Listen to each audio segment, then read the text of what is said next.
definitely. Final third, first guest on that isn't known to us, like in our close circle. We've had an Everton fan on, but total full disclosure, he's a mate of ours and he's Stephen's cousin, so he was always going to go easy on us. But we thought, after a humiliating display against Chelsea, what better way to celebrate it than get a United fan on? But I'm not gonna go easy on you, look. I'm never gonna go easy on you, look. No, we don't want it, mate. We don't want it, but we appreciate you. We appreciate you coming on. Obviously, it's nice to speak to people that aren't in your close circle, because with us, we're all local. We're in Liverpool. We go to games when we're allowed to go. We're always out on the aisle, watching the matches as well. But sometimes you just get stuck in that echo chamber, don't you? And people are just saying the same shit over and over again. And me and Steve have been watching your videos on Instagram and then on YouTube. And we just thought, for a United fan, might add the caveat, he's actually talking some sense. So we thought we'd have you on and have a little chat and see kind of what came up. Thank you for having me on, man. Again, just have this conversation again. As you say, it's good to get out of the. Sometimes you just hear the same things and you think it must be right. So yeah, you're right, man. Sometimes it's nice to hear other opinions, get different thoughts on things. So yeah, I'm happy to be here, man. Yeah, I was watching your other video the other day. I think you put it on Instagram after you drew with Chelsea, and you weren't too happy with Fernandes, Bruno Fernandes. You were saying you expect more from him in the big games. Now, I mean, that surprised me because I don't watch him as much as you do, obviously, but from the outside looking in, he's had 4 Premier League Player of the Month awards, and he seems to keep you guys ticking. He's the first guy that Ed Woodward signed, they've actually delivered, because the guys you've had like Falcao, Di Maria, Pogba a bit, but they've just not lived up to the hype. And so Fernandes was like the final, at least you've signed someone who delivers. But then the other day you were saying he doesn't turn up in the big games. Is that the case with him, or? See, the thing with Bruno, it's just it's madness what he does. It's literally insanity what he does in terms of, he does so many things wrong on the pitch, but the one thing he gets right will probably win us the game. That's why from the outside it can seem crazy when you're criticizing him and you want more from him, because everyone sees the goals, they see the free kicks, they see the penalties, they see the long shots, and it's just how can you be angry at this guy? But when you watch him over the 90 minutes, you'll see him misplace. It'll be simple through balls he'll misplace. It'll be a simple pass, on that he ignores to do the extravagant. And you're just thinking, if this guy had a fully functioning brain and just slowed down for half, all we need him to do is just slow down for half a second, look at the rest of the pitch, and then make a better decision. If he does that, a hell of a player he'll be, a hell of a player. But it's just I don't want to say it's easy to criticize him, but even though he does the clutch things, he gets the clutch goals, gets the clutch match contributions, there's just things about his game that you just have to criticize, because when you're watching it, it's impossible not to criticize it. And when you talk about the big games, I think even in the Liverpool match, some of the things he was doing, it was just literally insanity to me. I was thinking, just slow down. There was one time the ball was in the air and the ball came to him and he tried a first time through ball, went straight up into the. I'm thinking, fam, just slow down. That's the thing in the big games when it's a lot tighter, the margins are a lot smaller. You need your best players to act with a cool head and make the best decisions. And he doesn't always do that. And we've seen his big game record, apart from that penalty against Tottenham. He hasn't really shown up for us. And you're right, the amount that he contributes, you think it's impossible to criticize him. But the big games, it's not only him, because if we want to really get into the structural what's wrong with United, we'll be here all day in terms of the way Ole sets us up, other players not performing as well. It's not, I can't just put it all on Bruno, but you see him produce in the smaller games against the rest of the league. You just want him to show up in the big games as well. You just want to see it. You just want to see him play better in the big games. Well, I know where I can empathise where you're coming from there, because I mean, not this season, but last season, me and Steve were saying the same things about Salah for Liverpool. He's putting up stupid numbers. I think there's only Henry who's had more goals and assists than him in like the only other player in the Premier League in the same amount of time. I seen some stat today. But in the big games, he was so easy to defend against, and he was so predictable. And his goals per game ratio in relation to how many shots he's had it just wasn't what it should have been. This season, he's been really clinical. And, in our circle, me and Steve were slagging him off. And much like yourself with Fernandes, That's why we're called triggered Reds. You know what I mean? we're always kicking off. We're always kicking off. But then you're getting ostracized by your group, and then every time Salah does anything, they're all like tagging you, like he's done something. That's fam. You can't. If once they do something good, it's like, oh my god, you're clearly wrong about everything else. Yeah. And that's the thing. Like when I look at Salah and Mane, obviously you see Salah's getting the goals and whatnot, but Mane maybe not this season so much because Mane's been pretty poor this season. But last season, especially, like even if he wasn't scoring the goals, he'd be the ones that's generally involved, creating stuff, getting on the ball. Salah, a lot less. Like Salah, you see him at the end of things in terms of the chances are usually being created for him, and you usually see him finishing stuff off. But again, this like when you talk about in the big games, like it's easy when you're not on the ball trying to create stuff yourself. It's kind of easy to mark you out because unless you get that chance created for you, you're usually going to be quite easy to mark out the game. I think that was you talked about that was one of Salah's bigger so problems. one-footed. I mean, like you say, myself and Steve, we've always thought Mane was the best of our front three. He's so unpredictable, and he was kind of the catalyst when Liverpool, became what we were last season. He was the first marquee signing that we made that put us there, and he's unpredictable. He's two-footed. He's aggressive. He's powerful for his size. Salah is predictable, but I know what you're saying with when it comes to Bruno, and we actually thought, well, it's refreshing to hear, a United fan speak about that. But one of the things I was querying, like Paul Pogba, clearly he's got so much ability. You can say what you want about his agent, Raiola, same agent as Haaland, which we were discussing the other day. So much. And what from a United perspective, are you happy how he's played for you? Would you let him go? What can we do? Or what? Not we. Fuck that off. I hope he stays shit. But what can United do to get the best out of Paul Pogba? Or is his time up? The thing with Pogba is that nobody ever wants to have like a measured discussion about what he's brought to United in terms of it's either he's a complete flop or you have on the other side he's done no wrong. Like for me, I look at his time the first season, I think it was personally great, but we didn't finish a lot of the chances he created. Like first season, I think he played pretty well. You can be happy with that season. 17, 18, that's when the relationship with Mourinho started to fall off, started getting dropped a lot more and all of that stuff. I'd say he wouldn't like for the standards he had, he wouldn't be so happy with that season. 18, 19, again, complete break off relationship with Mourinho. And then Solskjaer comes in, kind of revitalizes him, scores a lot of goals, a lot of them were penalties. Again, it's one of those seasons where he thought we finished sixth. He wouldn't, like the standards Pogba has, he wouldn't be happy with that. 19, 20, injured for a lot of it. But the main thing I think about with Pogba is this latest stretch when he's been injured. I think back to Everton game, we were 1-0 up when he came off injured, controlling the game. Like it literally, Everton couldn't get into the game. And you think back to even before that game, match winners against Burnley, match winners against Fulham, like he was playing out of his skin. He gets injured, he comes off, and we lose complete control of that game against Everton. And ever since then, it's been downhill. So when I think about Pogba's time here, it definitely, like for me, it hasn't been a success. I don't think he'd call it a success. Yeah. But to call it a failure as well, to call it a failure, it would assume that it was all on him for United to be successful. And over the period that he's been here, there's been too much wrong with United for him to single-handedly turn us into a success. It's unfair to say that he's the reason why United haven't succeeded in this period.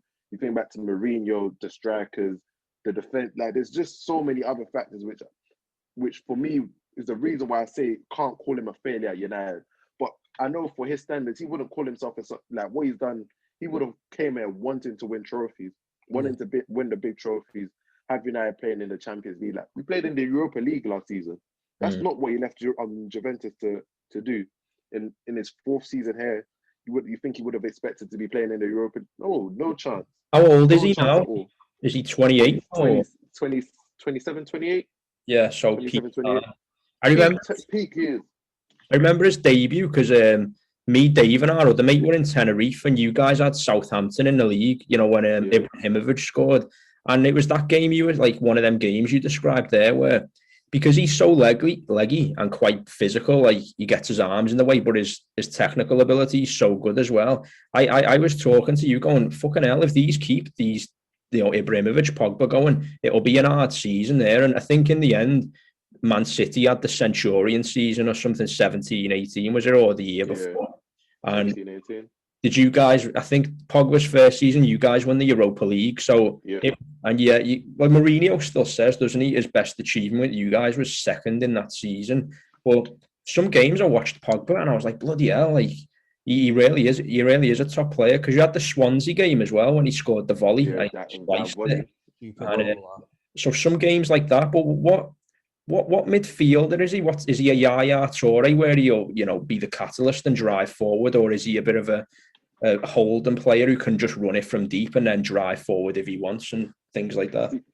My thing with Pogba, and in terms of the style of midfielder that he is that we've played him as the holding midfielder, but you see, like, he wants to dribble, he wants to be creative, he wants to do those little tricks, that little bit of magic that creates chances. And we're putting him in front of our box, in front of our defense, where it's the worst place for that sort of player to be, in terms of if he gets it wrong, and we've seen a lot of times where he gets it wrong, usually it leads to a counter-attack and it can lead to a goal.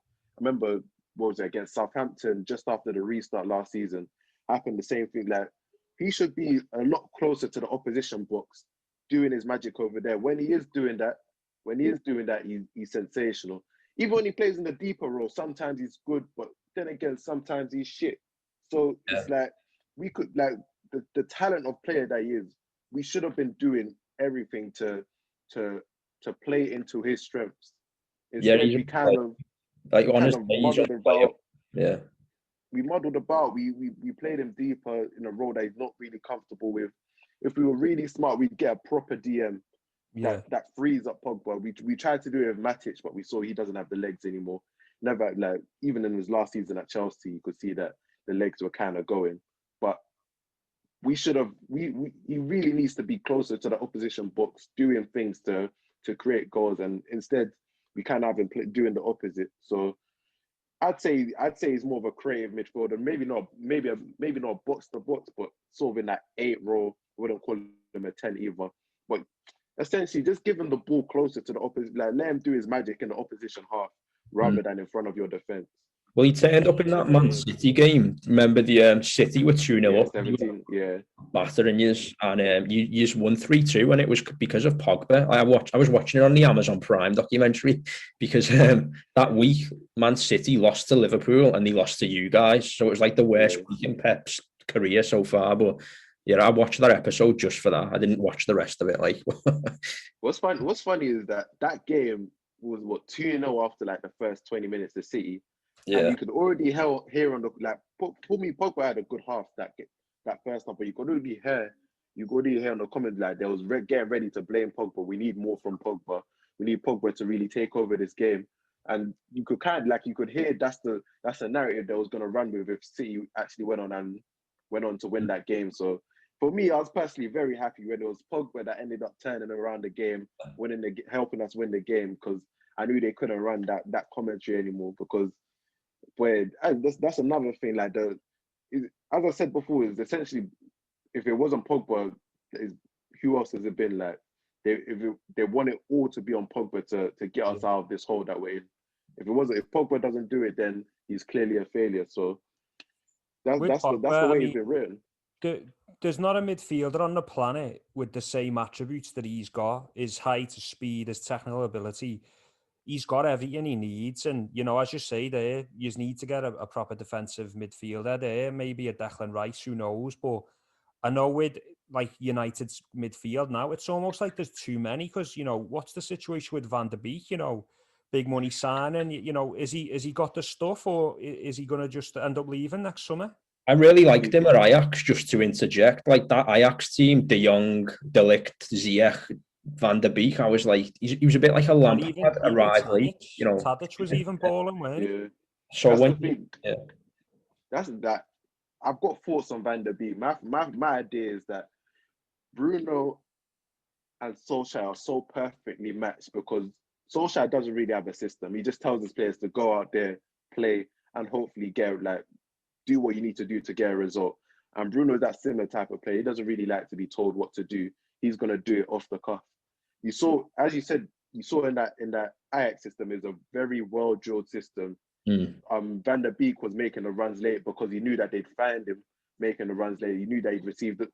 Van der Beek's making those very same runs for us, but because we're such a off the cuff system, we're not finding him when he's making those runs. And that's the thing. Like in this system, I'm not sure how well he's gonna work under Ole. I'm not sure whether the fit is correct.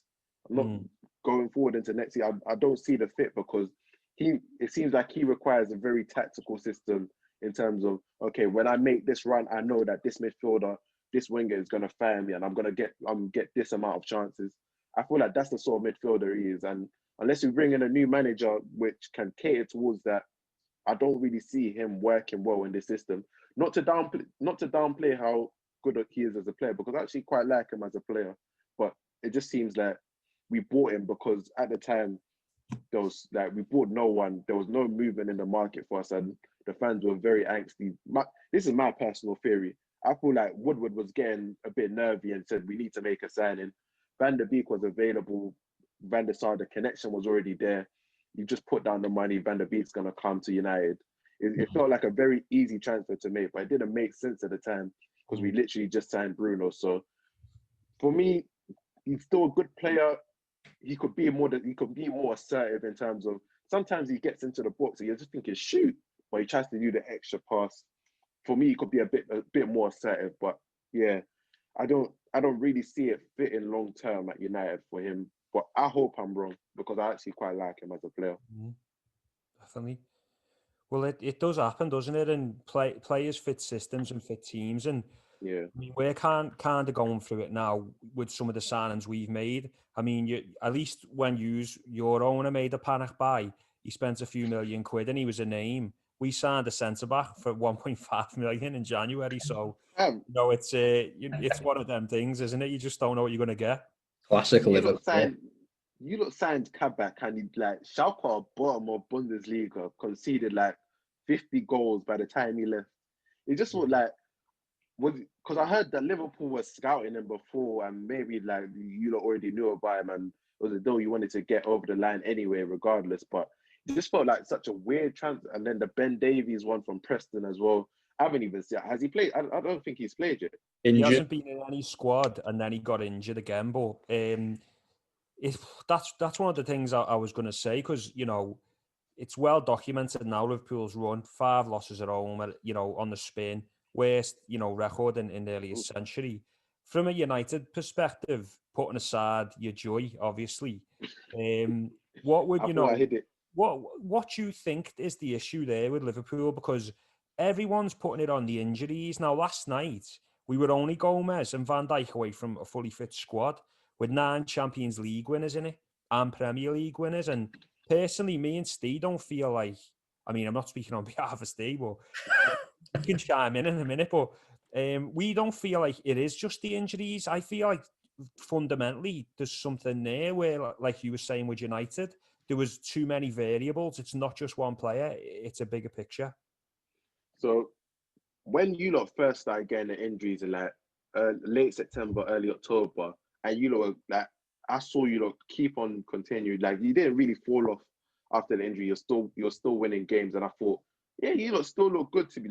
Despite the injuries, you lot still look good. But now, regardless of the injuries, it looks like you lot have literally just run into a wall. I wouldn't say I was surprised because you lot have been playing the same way for essentially the last couple of games. But the way you lot had no threat, there was no intensity to pull back against Chelsea. Chelsea came to Anfield and actually dominated. Like Liverpool didn't have a sniff. And when you go 1-0 down, especially at home, like you're thinking there's gonna be a period, like there has to be a period where you push and you put like 10, 15 minutes where they're under the cosh, like, and you're creating chances. One of them has to go. Like one thing is like you're at least creating chances and putting them under the cosh. You don't have a lot of the ball, don't get me wrong, but not once did I ever feel uncomfortable for Chelsea in terms of they're gonna give up. Like it was just move it. But there was no incision. Like there was nobody really getting on the ball and saying, okay, I need to create something myself. It was a lot of I'm gonna pass the ball to somebody else and hopefully they're gonna create something. Like, and this is the first time that even your early Klopp days, your defense would be mashed up, terrible, but you'd always be creating something. Like you'd always there was intensity there. This is the first time under Klopp where I'm looking at you. I'm looking at Mane and I'm thinking he's not going to create anything in this form. I'm looking at Salah, he's not going to do anything. Firmino, he's not going to do anything. Jota, just off the back of an injury, didn't really look up to speed. Like there's literally no threats on the pitch for you, look. No threats on the pitch for you. And the only time there was attacking intent was when Chelsea went and counter-attacked the other way. So I can't just put it on the injuries. I've had a bad run of injuries, yes, but this is way more. Like getting Van Dijk back is not going to make you look more attackingly proficient. It's not going to make you look more. It's not going to give you more cutting edge. That is way bigger than Van Dijk and Gomez. And I don't want, like, this is the thing. Me personally, I said Pep Guardiola needs to go last season. Like the City I saw last season, I didn't think Pep could revive City to come back again this season. I was wrong about that clearly because what Pep and City are doing right now is a mad thing. Yeah. So I don't want to say Klopp needs to go or like he's come to the end of his time at Liverpool. He just can't like G them up anymore because who knows what next season could bring. But that's genuinely looking like I've had nearly 5-year run with Klopp now. Like that's a pretty modern day football. That's a pretty long time, and it's not always easy to keep players motivated for that long of a period. That to go again next season, like I can't see you going again this season in terms of getting that intensity back. I can't see it. I don't know where it comes from, but next season, would you be able to do it? Especially with your owners who don't seem as if they're going to put in the money to really rebuild an aging squad. Like it's getting older. A lot of your main players have been here. Henderson over 30, Thiago over 30, Mane, Salah approaching 30, I think, 29-ish. Firmino 29, 30-ish. Like in terms of they're not finished. I wouldn't say they're finished, but they look like they've run into a wall playing for Klopp. It's a very intense system. It's a lot to play for Klopp, and we knew that. But when it works, as we've seen with you lot, it looks great. When it works and you lot are pressing and you lot are winning the ball back and creating chances, it looks great. But yesterday, Chelsea were like passing the ball around you lot. When they had the ball, they were passing it around you lot calmly. You lot couldn't get the ball back, and that's not something we've seen over the last couple of years with Klopp at Anfield. Not something we've seen, like having the confidence to say in our own half, in front of our box, we're gonna pass the ball. Usually Salah, Mane, Firmino, these guys running at your midfielders, you expect them to win the ball back off you eventually. There was no threat of that yesterday. No threat at all. Yeah, there's been no threat for that for like months now, and I think it's the system's just a bit stale. Like when Klopp tinkered it and he got his acquisitions in who would fit to play how he wanted to. We signed Andy Robertson from Hull, and I was like, what's he going to do? At the time we needed a left back. Moreno was awful. But then with hindsight, we see what Klopp was trying to do with get the fullbacks going forward and overload the opposition, and you guys would get overwhelmed. A few games against Hughes at Anfield, we've done it to Hughes, but I just think now the system is so predictable. The other 19 managers know how to nullify Liverpool. Some days they'll do it, most days at the minute. But like Sheffield United didn't do it. But if that was any other team, they would have nullified us the other day. We were playing better, but it's Sheffield United. So bottom there's of a the tax on league. You know what I mean? Like, he's it not. You shouldn't can't even take be a a Sheffield conversation. United man. Unless Yeah. you're United, you don't lose to Sheffield United. Unless Well, you're Man United, you don't lose. You don't drop points against Sheffield United. So I wasn't really surprised to see win that game. exactly. But Yeah. literally, the next Premier League game is the same thing. It's exactly the same thing. Just look out of ideas, like no real way to get into the opposition box and create chances, which is just so crazy to think about. He Like just seems the to Liverpool. have, he just seems to have no plan B. You know, I said to David yesterday, when the going gets tough, like Klopp doesn't really do it when it's a bit difficult. And I'm not slagging him off. He's one of the best managers of the last 10 years. But, you know, Dortmund, it happened there. They went off. They were in a relegation battle. They stayed in Bundesliga. But then it just got too much. Like the system it expired or whatever. He couldn't do it. And maybe that is Klopp's sort of legacy as paradigm, is to just do that system, blast the league for a few years, take what he can get and move on. I don't know, because he's only managed two leagues, so it'd be interesting if he went anywhere else. But for me, he just needs to change the system.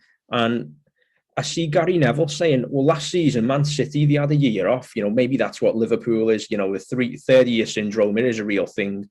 But you know, no one can compete with City. If they don't play Sterling, you've got Mahrez. If they don't play, you know, Sané's left, but Foden's coming through, Bernardo Silva. It's Ferran Torres. yeah. So Got with such a them, depth it's everywhere. a lot easier. And just to add to your point, there was with the players getting older, we don't have a good squad, you know, that can come in and sort of take over. We're not really going to go and sign another player who's going to come in and make the difference, or. So I don't know. We're at a bit of I don't know, a strange situation at the minute, and because it's happened so quickly as well. I saw your substitutions yesterday. Terrible. Milner, Oxlade-Chamberlain. I'm thinking, this is who you're turning to change the game.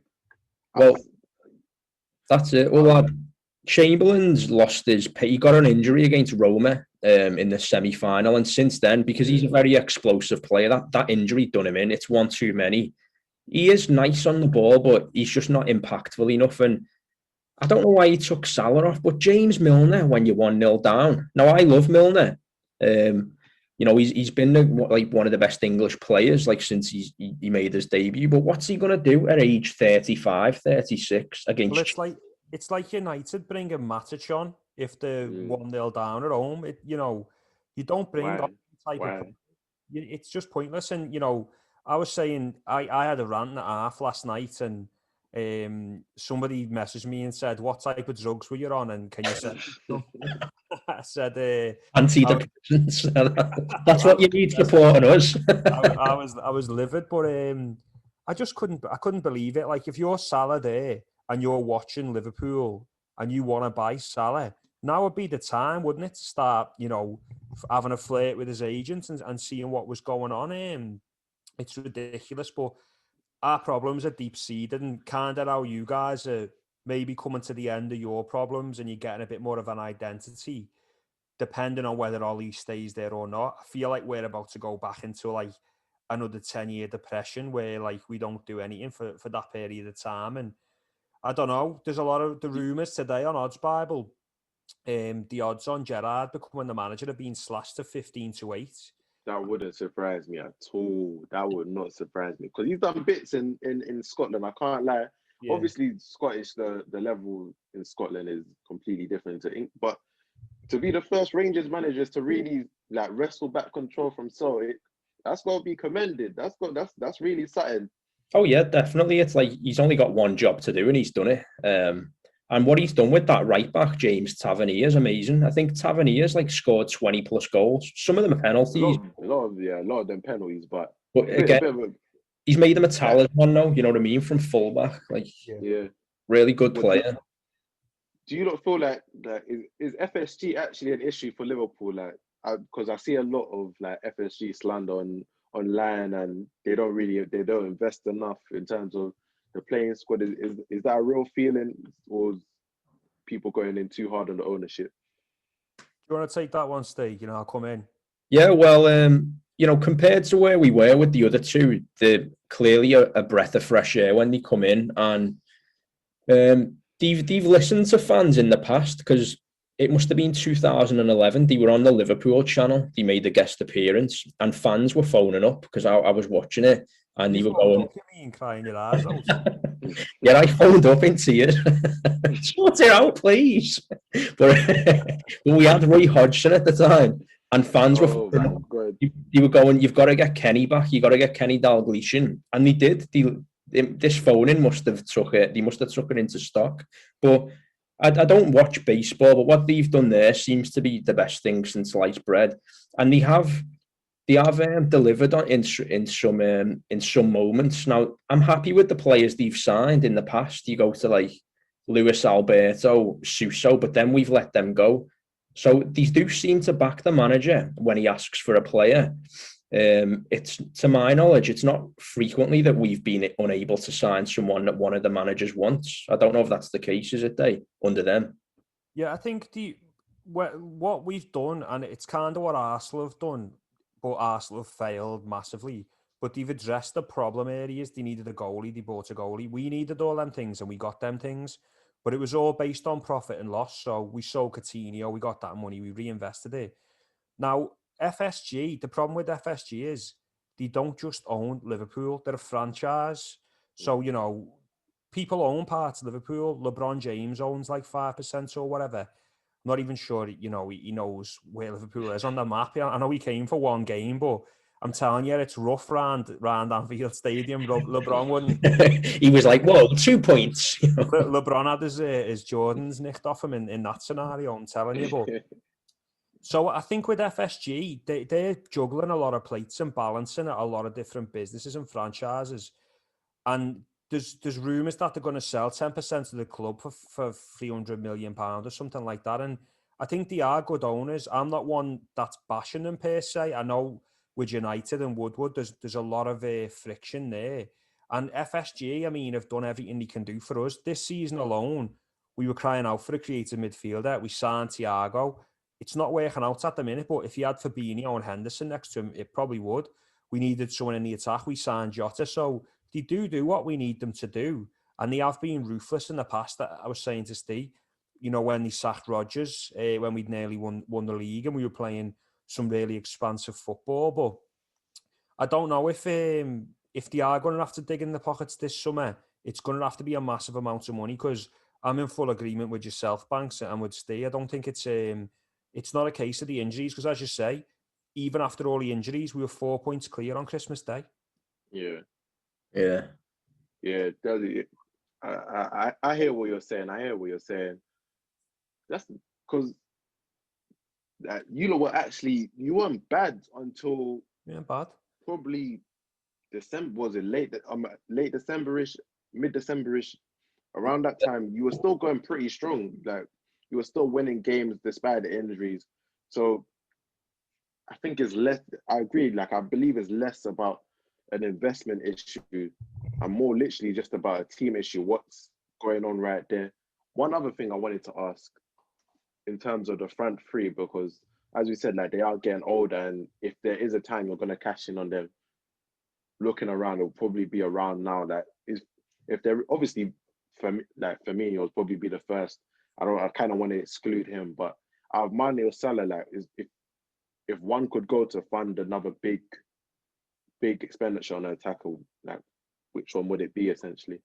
I mean, if you could get the funding for Mane, for me, I'd be letting him go at the minute. He's just been like, he's disappeared since the Chelsea game away. I like we said before, me and Dave were never big fans of Salah. We recognised what he did, but he just wasn't our cup of tea. But what he does for the team, like, it's just he's a points machine. At the minute, we're not winning points, but I'd be selling Mane out of, well, I mean, if you're including Firmino, like, then yeah, him at the minute as well, because he needs to sharpen up. I don't know what's going on with him. He's just dropped off. But if he doesn't score, Firmino, we don't do anything. And that's the thing at the minute. Them two, Mane and Firmino, it's just so ineffective, because Mane's things, to drag the fullback, create space for the rest, as is Firmino's, but they're just not performing to the standards they can. And then it's who do you sign in this climate? We've got a short coming out later in the week about Mbappe Haaland, more just fantasy talk.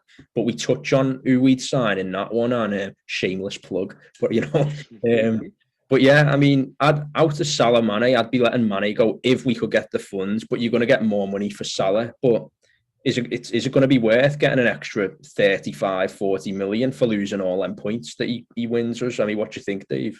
Well, it's madness, isn't it, that Mo Salah's still top scorer in the league, and Liverpool haven't won a. Yeah, he's still top scorer. He's on 17. I think Bruno's second, and is it With about Calvert-Lewin? 15 penalties. I think Bamford as well must be up there.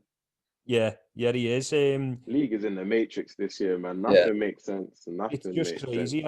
There's no form, and it's just Man City. But I with the transfer question there, Firmino's done for me. Like he's never needed pace, but he's not got desire anymore, and he always had that desire. Now it's fantasy talk again, but we spoke about it, Steve. Luis Suarez went to Atletico Madrid for 6 million there, and he's top scorer in the Liga. Atletico 5 points clear with a game in hand, and he was available for £6 million. And I can't believe other teams around the world didn't go in for him. I would have had him back, in a millisecond. I know he was a nutter and he went round biting everyone, but we've all been there, haven't we? So I don't think it's something that you can potentially hold against them too much. I think with the front three, I just think it's the end of the cycle, and that's probably a good segue into Steve, because I think you've got some insights on United's front three, haven't you? Yeah, I mean, do you play the same guys consistently? Is it Rashford, Martial, Greenwood, or does Greenwood not play that much? Because when I've seen them three go, they start, they're electric, all three of them. Rashford's the best player out of the three. Greenwood's coming, he's just a young kid, and he coming up. But Martial's a bit inconsistent, flashes in the pan. He probably should be playing better than he does consistently. He's got all the attributes, but I mean, who are your front three usually? Do you just play a front three? See, that's the thing, because it was literally what Martial, Rashford, and Greenwood to start, because that's the way we finished the season. We finished the season pretty well. Yeah, but yeah. Martial this season has just been an abomination. That you'd literally not recognize him from last season. Last season, he was doing all the things you want from a striker: hold the ball up, be able to run in behind, go out wide, dribble. Like he was doing it all. Like, and you're thinking, if he takes the next step next season, adds more goals, adds a bit more clinical ability, like you could really have a top striker. He's not giving us any of that this season. So we've had to drop in Cavani at points.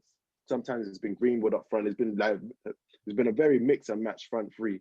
Literally, the only constant has been Rashford, and Rashford's been the only constant, and he's been overused.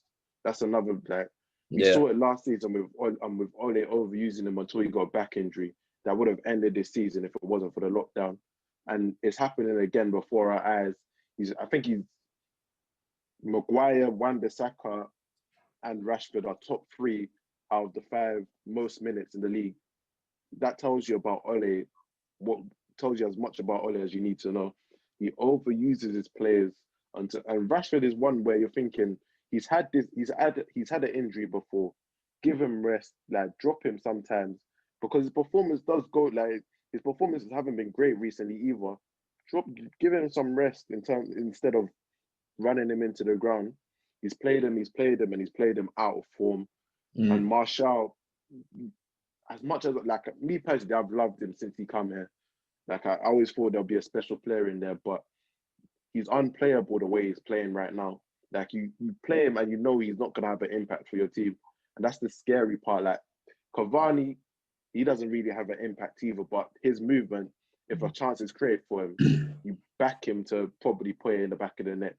So that's why he probably starts over Martial, because Martial right now is pretty much unplayable, because it doesn't give you movement, doesn't give you clinical ability, and he doesn't give you any dribbling, none of that. So what do we really have him in the team for? It's painful to see right now in terms of, because the way we finished last season, you think everyone kick on and we could really have a front three this season, but the football gods didn't want it that way. They wanted it to be difficult. I know. Well, we were talking about your defence. We've always thought Wan-Bissaka would be good as a right centre back if you just converted him, just because of how solid he is defensively. I mean, it's Dave's idea. I'll give him credit for it, but Thanks, Dave. you know, if you actually signed a fullback who could bomb on, but then I've seen years lately, and Wan-Bissaka he has done that in a game the other week, but. Like you say, the season's in the Matrix, so I'm not watching games religiously or anything like that. Yeah. I think it was your 9-0 against Southampton. He So scored again, in that game, I think, didn't he? that's another Matrix game, isn't it? Can you really put much stock into it? But Yeah, I can't really take much from that game. I can't lie. But yeah, would you again, put Wan-Bissaka in centre back, or you're happy with him at full back? for me, I can't really trust him at centre back because of the fact that although his one-on-one defending is very good, he loses people in space sometimes. Like sometimes he wouldn't even. His big problem is he doesn't always see what's behind him in terms of there could be a winger at the back post, All and right. he's too focused on the person just in front of him. So sometimes I think I remember for the Brighton goal at the beginning of the season, the 3-2 win. Literally, there was a guy behind him, easy tapping, and it's happened a few times this season. Like, so I can't really trust him in terms of a centre. Maybe in the three at the back, maybe, but yeah, I'm not big on Wan-Bissaka for centre back. I feel like although his one-on-one ability is good, there's too much in terms of the tactical side of it that would be lacking. Yeah. So obviously you're not much of a fan of Solskjaer, are you? You know, would you get? Is there a manager that you'd specifically want, or is there a system you'd specifically want to play that if you don't already? First of all, I just want to say that from where we left off with Mourinho and what Solskjaer has done, I feel like he's done a decent job in terms of boosting morale, getting the dressing room right, giving players confidence and letting them do their thing. But with managers like Pep and Klopp, you want that manager to take your team to the next level. There's a level, and then there's a level that only having a good manager would bring your team to. And that's what I feel like United need at this point. United, he's always helped us level off, helps us be more stable. But if we're going to be serious about doing anything, let's take it to the next level and get an actual good manager. In terms of who I'd want, the obvious one, Pochettino, has obviously decided to go to PSG now. So maybe a couple of the Bundesliga managers, maybe Nagelsmann, he's obviously doing his thing at Leipzig. He's obviously a good coach, but again, you have to see how the transition from Bundesliga is, because Bundesliga and Premier League are very different leagues. It's not going to be, you see teams being able to run in behind in the Bundesliga, like it's a lot different over there than it is over here. But Nagelsmann's obviously a good coach. Maybe Marco Rose from Mönchengladbach. Yeah, I'd have to think about a bit more. But boy, I'd hope the United hierarchy have their eye on somebody, because I can't do another season of just not, because we're 11 games from the end of the season and we have nothing to play for apart from top four. Yeah. It's boring. Like, it's literally, I don't want to do this again next season, be 2/3 of the way in and have nothing to play for. Just looking over our shoulder, are we got to finish top four? We've won Premier League titles before. I want to get back to that. I hate the fact that top four has become a thing for us, but it is what it is. We're rubbish, so we have to put up with it. I mean, that's the thing, isn't it? Like, you get top four as well, and then more often than not, you guys go out quite early in the Champions League. So it's all like a big anomaly. It makes no sense if you're pushing for it, and then you get knocked out. Like, we push for it. We put ourselves in a position to qualify for the knockout stage. Then you embarrass yourself, and you're back in the Europa League anyway. What was the point? We were doing tooth and nail last season to finish in the top four. Every week was checking our listeners' results and charts. That is like, and just for our Champions League campaign to end like this is what's the point? What did I gain out of that? All I gained was high blood pressure. Football can really take it out of you, man. It can really do. It's fatiguing, isn't it? And I know you've got Milan, haven't you, in the Europa? Yeah, I seen like a picture on Instagram the other day, and it was stupid, but it made me laugh. And it said like AC Milan and Man United in the early 2000s, and it was two lions fighting, and then it was AC Milan and United now, and it was just two kittens like cuddling each other. And That's I it. thought, it was quite funny. And, just, as we don't want to take up too much of your time. So, as we're kind of wrapping it up, just wanted to ask you your opinion on top four then. What do you think is going to be top four in your opinion? Do you think it's going to be as it is now, or can you see maybe Everton or West Ham, pulling a fast one? Well, I think Leicester's dropping out because we saw last that they've got the injuries as well. I won't discount the fact that the injuries are definitely going to play a part. They've got a lot of guys out. Was it Maddison, James Justin, Dennis Pratt? They've got a couple. Yeah, Fofana, I saw Evans. ESPN, and ESPN were doing this comparing Leicester's injuries to Liverpool's, and the Leicester injury list was way worse than Liverpool's. Yeah, So it's bad right now. It's yeah, bad. So I can definitely see them losing more games in the running. So I expect Leicester to drop out. Chelsea probably could sneak their way. Probably are gonna sneak their way in just because I believe they've got the sticking power to outlast the likes of West Ham and Everton. We both have games in hand on Chelsea, but I'd be surprised if in a punch out Chelsea don't win out over the likes of Everton and West Ham.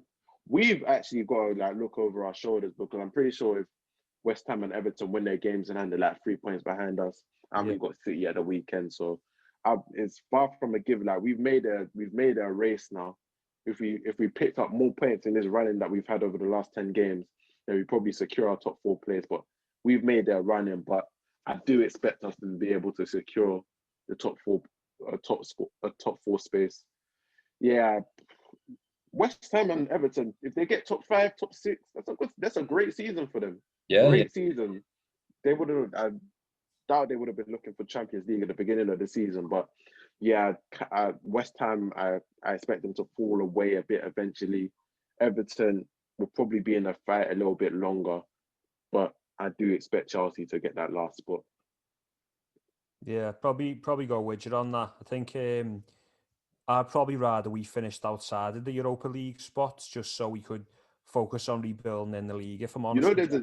shall I tell you what the worst thing is? There's a Europa Conference League coming next season as well. So Oh, there's a league below the Europa League. Oh, that's embarrassing, isn't it? I hope we finish a bit lower than that. I think you need to finish 10th to miss out on everything. 10th, we'll take 10th at this point. We're not going in the conference in the Europa. It sounds like a competition you're into, like Pro Evolution Soccer or something. Yeah. Them ones that don't even exist, that only exist on Pro Evo. Yeah. Nah, I'd hate to be in that competition. Hate it. Why did they even create that? Oh, that is nice. I don't know if you ever remember, there was a competition called the Intertoto Cup. Intertoto Cup, yeah. Remember that? I'm sure Everton nearly won that one season. Oh, Everton. Hey. They were in it, and they probably bought out a DVD for getting to the quarterfinals of it. No one Well, just as we're finishing off, then, listen, Banks, nice one for coming on. The time's flown over. We both enjoy the Final Third podcast. So anyone that's watching this, subscribe to those guys. We'll put all the information on the socials in the description, and good luck with everything that you're doing. And if you ever want to collab again, where we are. Most definitely, man. Most definitely. Probably need you lot on for